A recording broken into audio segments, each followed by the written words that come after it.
Hello and welcome back to Ep.77 podcast. Today we're going to be talking about Clue, the movie. For you listeners that might not be from America, you might know this game or this movie as Cluedo, but we know it as Clue, and it is a movie based on the board game, which is in itself a murder mystery, and so is the movie. And a great one at that. I would say the best one I've ever seen. It certainly is one of the more entertaining murder mysteries that I've seen. It's pretty basic, and I think it does kind of do its best at being an adaptation of a board game as much as it could. It translates the game really well. It's a really enjoyable movie on its own. So if you've never played the game or if you don't like the game, it's still a really good movie. And it has nothing to do with the game, really. Like, it stands on its own easily, but it translates the things from the game really well, where we don't even know what weapons kill who. Or where they even took place. Yeah, because the bodies get moved. Yeah. And we have just like a wide variety of characters, and they all go by aliases, and the aliases are the names that the board game has. So you have a Colonel Mustard and a Mrs. Peacock and Miss Scarlet and... Yeah, they're colors. Yeah. Without being colors. Without being just Miss Red, Miss Green, Miss Yellow. Yeah. You get better names for it, more entertaining. Yeah, they're the names of the characters in the game. I don't know much about the lore of the game. And if they actually look like the characters in the cards. I mean... there's like certain iterations of Clue that I've had. Like the most recent iteration of Clue that I've played, or the one that I've played the most, was the Paris Clue, which had landmarks in Paris, so you could be Mrs. Scarlet with the candlestick and the Arc de Triomphe. So that's fun. You know, it's a little bit different, but I think that they did try to at least get the vibes of the characters. You know, where, like, Colonel Mustard is kind of like a bigger kind of guy, you know? He's the military guy that loves killing. Mrs. Peacock is kind of an older woman. I've seen Mrs. White be either really old or kind of, you know, somewhere in between. Every iteration I've played has been in a house like this, though. Yeah. Where you have the library, you have... The kitchen, you have the rooms. The ballroom, the library, that kind of thing. So it felt like that. Yeah. Like, it was really fun in that sense. Yeah. And I think that the characters are fun for the most part. And I mean, it is a comedy. But so the premise of it essentially is, if you've never seen it, much like the board game, they come to this, you know, house for some reason. And they, you know, have letters that they got telling them that they needed to come here and to go by a certain alias so that people don't know who they are.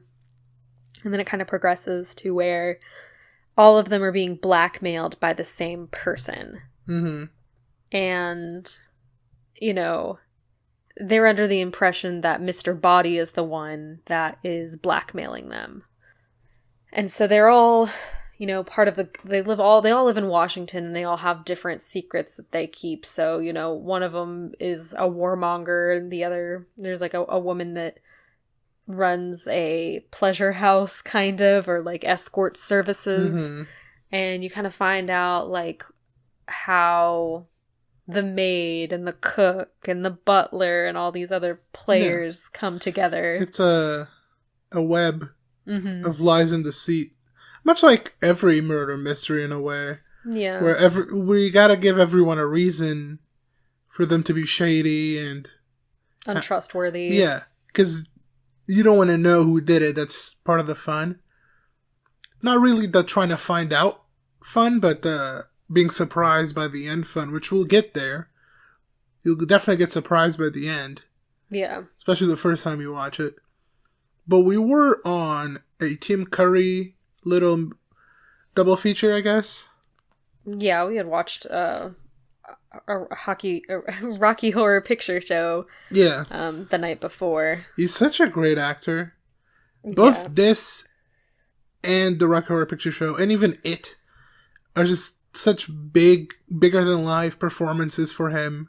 He's just so great and dominates the screen at every instance. And this is not really the main character. No, because it's like more of an assembly cast, you know, where it's not really focusing on one character in particular, but he is kind of the driving force of the movie, I would say. Like, he's the one that kind of moves the plot forward. He's the one that comes up with the ideas and stuff. He's still the main character, but, like, we try to divide attention through all of them. Yeah. Just so they all have a reason. Because there are 6 murders. Mm-hmm. Which is not like the board game. Yeah, you only have, like, one murder weapon.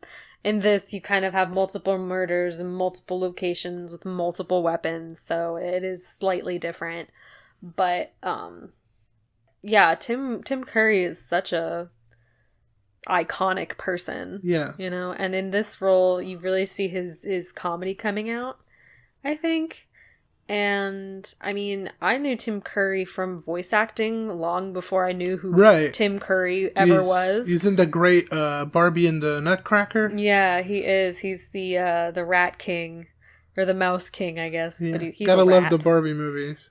He's in that. He's in Fern Gully. He plays the villain in that. So I've always, like, heard his voice and been associated with, like, evilness. So it's kind of cool as, like, an adult to go and watch his movies where he's, like, more the protagonist and isn't wholly evil. Because, you know, we'll get to it, but in this, he's not necessarily a villain. He kind of is. He's always kind of a villain. Yeah. In the Rocky Horror Picture Show, he plays a little bit of a villain, yeah.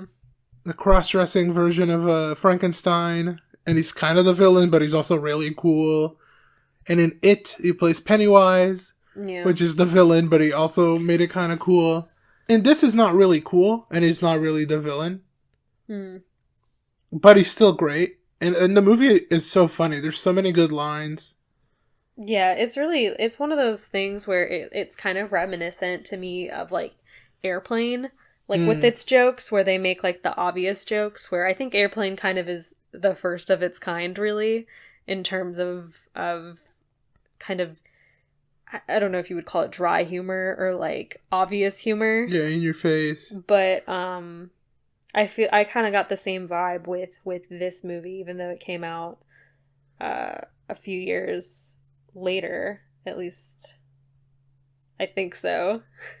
Yeah, those are really 2 really funny movies, but this stands on its own for being a murder mystery, which now it's kind of picking back up, right?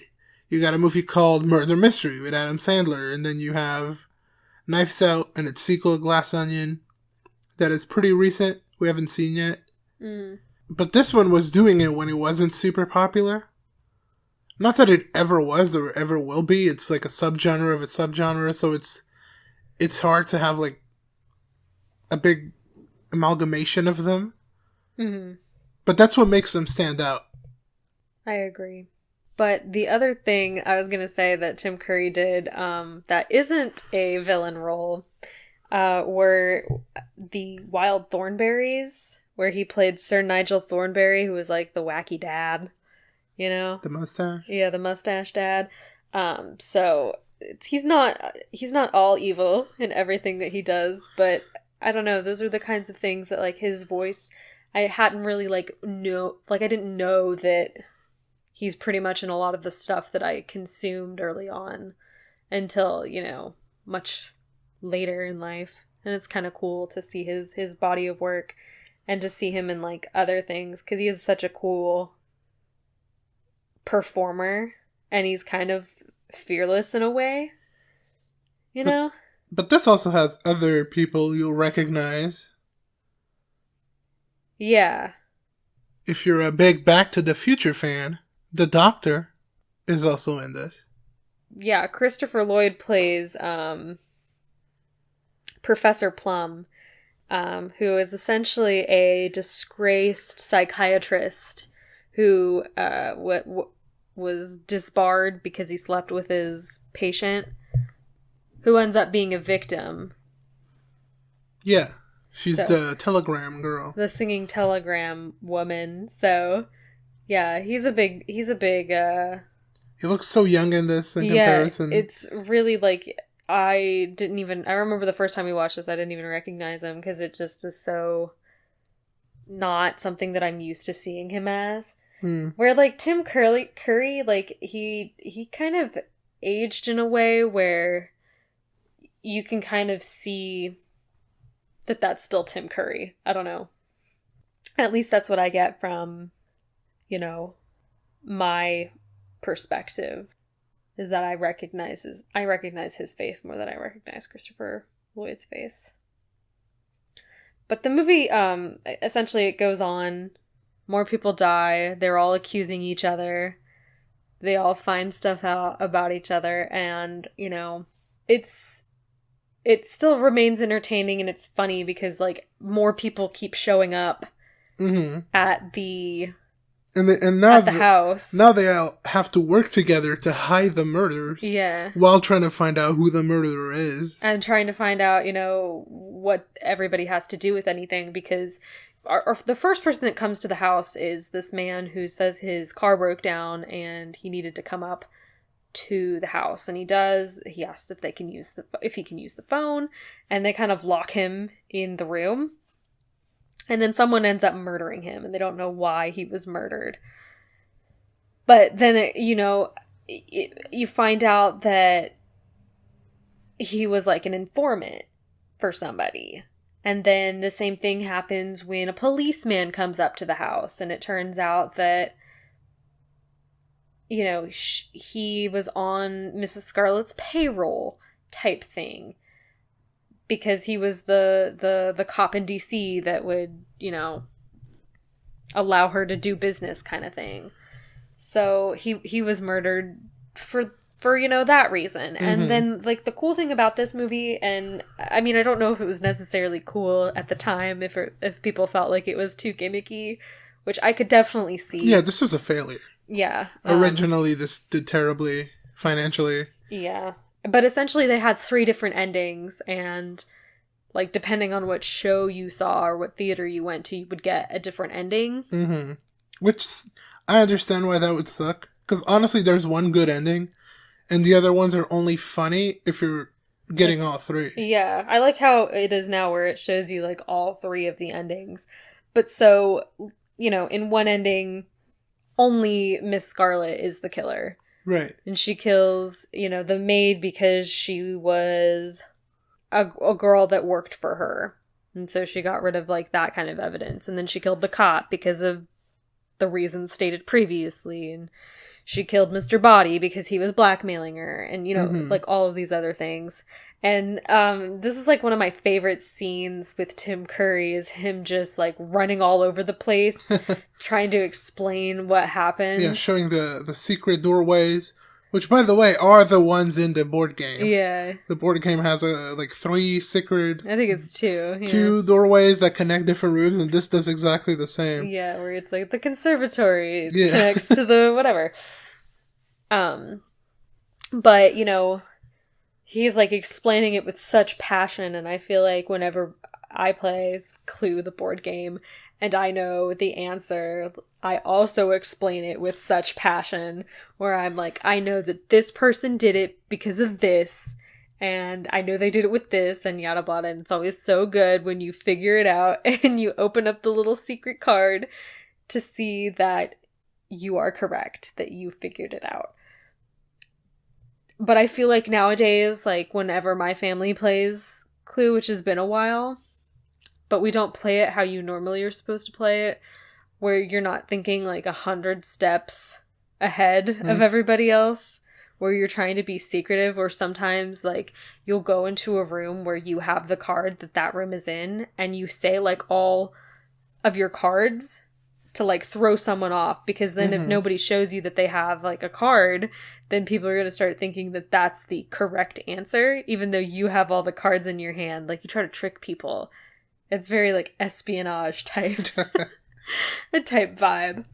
But yeah, you get the whole sequence of endings if you watch it just nowadays. And they play you, which is really funny. Where, like, they tell you an ending, and it's like, that's what could have happened, but that's not what happened. Yeah, it could also have done this. And you're like, oh, damn. Like, because you're not ready for it. Yeah. Not the first time. So. They have it, like, with Miss Scarlet being the killer of everybody, and then the second ending is that Miss Peacock is the killer, and the butler, Tim Curry, is working for the FBI, and the FBI comes in. Yeah. And so there's that ending. And then the last ending, which is like the true ending, I guess. Yeah, it's what actually happened. It turns, and it's the good ending, I would say. It's the most. It's like everyone killed somebody for different reasons. Like, no, there wasn't any one killer. And it turns out that the actual Mr. Body, or the person that's actually blackmailing people, is the butler, Tim Curry. But then it turns out that Mr. Green is actually an undercover FBI agent. And he's not actually gay. Yeah. That's a shocker. Yeah, that was the thing. But he ends up arresting everybody, and, you know. And we get this amazing ad-libbed line of the flames on the side of my face. Because she improvised that, and it's the best line in the whole movie. I know. I saw it being mentioned on some movie we saw, like, earlier this year, I think, or last year. And I don't know. I don't feel like Clue is, like, that popular even nowadays. I know it has a cult following. It does have a cult following, but even so, I feel like it's not, like, that well known. So, if, like, having that reference in a different movie, like, doesn't necessarily make sense to me, because I don't know how many people would, like, get it, but, you know, I don't know. It's a really fun movie. I really enjoy it. I don't know. I know some people kind of think that this is like a spooky movie, kind of, or they like put it in the same category as like Halloween films, but I feel like it's not. I feel like it's its own thing. Like, it's more of it's kind of a standard whodunit. Yeah. If you're not taking into consideration other things that make it a cult film. Like being based on a board game, and the actors in this, and how funny it is. The plot itself is not, like, utterly original in any way. But it's the combination of everything that makes it so good and funny and memorable. And that's something that I don't get off of Knives Out, for example. Yeah, I feel like making good... Because I feel like this isn't necessarily trying to be a good murder mystery. No, because there's no way of guessing who did it. Yeah, but that's fine. I don't like knowing who did it. Yeah, but I'm just saying, like, this is like not trying to be a good one, and I feel like others, like Knives Out, is trying to be a good, like, murder mystery where you're like, oh wow, didn't see that one coming. We watched Death on the Nile. Yeah, not too long ago, maybe a month or two. Yeah. And that's, I don't know. It doesn't really please me the way that they play that type of murder mystery. Where they're so focused on being mysterious that they forget to make a good movie around it. Yeah. This doesn't care. There's no mystery. You can just change the ending. That's the point of a movie, right? Mm-hmm. Of course I can't guess who it is because it doesn't matter who it is. Yeah. And it can be changed later on if you must. That's why this makes so many excuses for so many people to do so many murders. Mm-hmm. So that at the end you can jumble it up and be different people that did different things. And you buy it and you believe it. Because there's no secret message. There's no deeper meaning. It's just for funsies, and I really like that about it. Yeah, it is just for funsies. It's more focused on making you laugh than it is about making you, like, confused. Because I think it is partially making fun of murder mysteries in and of itself, because, like, they are trying to confuse you. Where it's like, did you follow what I'm saying? And it's like, no. Yeah, right. You're just saying things. It doesn't matter. You could change what you're saying, and now it's a different killer. Yeah, exactly. And it kind of does show that through the multiple endings, because it could be anything. So I don't know.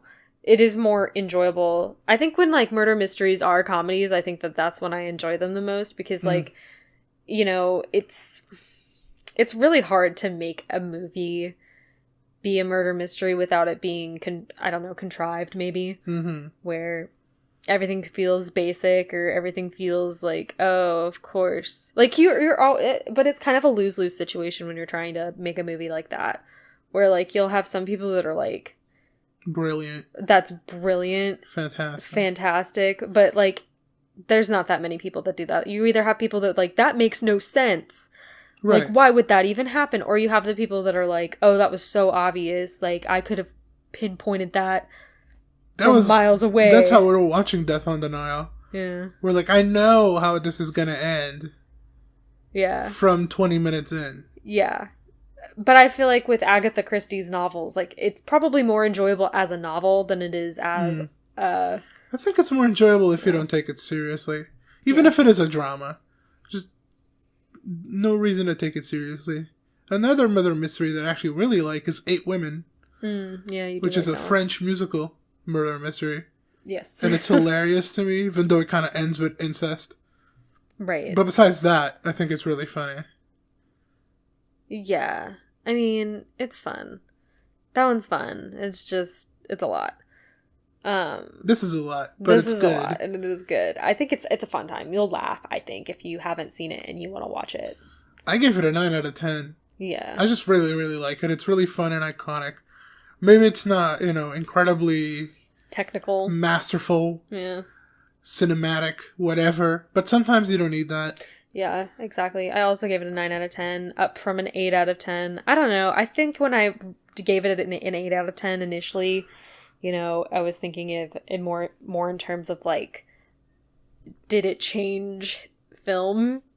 Well, it was the first movie based on a board game. Yeah. Then you get things like Battleship, so maybe this was a mistake. No, but I think it's good. I enjoy it. I think I have a good time. It makes me laugh. It's not transformative. No, but it's good. And what more can you really want? Sometimes the basics are good. Yeah. And this is kind of a staple of my comedic taste. Yeah. So is Airplane and, Napoleon Dynamite. So it's not like they're amazing technical films or transformative experiences, but sometimes you need a laugh and you need something that's well put together, but doesn't take itself seriously. Yeah. And this is the perfect movie for that. But it's starting to rain outside, and we've talked endlessly about this film. So we'll leave it at that for tonight. But don't forget to like, subscribe, follow, rate, whatever you can do to support us would be great. We even have merch if you want to check that out. Yeah, and we'll see you next time.